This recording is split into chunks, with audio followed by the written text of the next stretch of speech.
তো hey guys, welcome back to my channel Nijriti lifestyle. তো এখন আমরা বেরিয়ে পড়েছি বোলপুরের উদ্দেশ্যে। আমাদের এখানে বোলপুরে কেদারনাথ মন্দির হয়েছে, সেটাই দেখতে। তো এই দেখো আমরা রেডি হয়ে বেরিয়ে পড়েছি।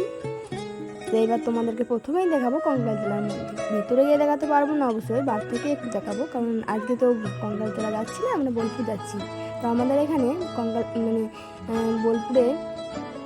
বোলপুর মকরামপুরে তো খুব সুন্দর একটা কেদারনাথের মন্দির হয়েছে। তো তোমাদের যাদের বোলপুরে আশেপাশে বাড়ি তারা অবশ্যই দেখতে আসবে। সবাই অনেকজনেরই যাওয়া হয়ে গেছে, তো আমাদের একটু লেট হয়ে গেল। এই রথযাত্রার দিনে মন্দিরটা চালু হয়েছে, তো যাবো করে যাওয়াই হচ্ছিল না।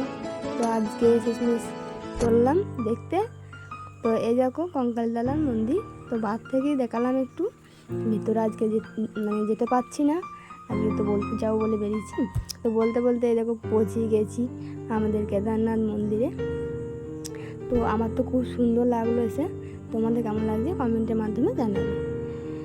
দেখো একদম হুবহু কেদারনাথের মন্দিরের মতোই করেছে, শুধু পার্থক্য এটাই, ওইখানে বরফ আর এখানে শুধু সবুজে সবুজ।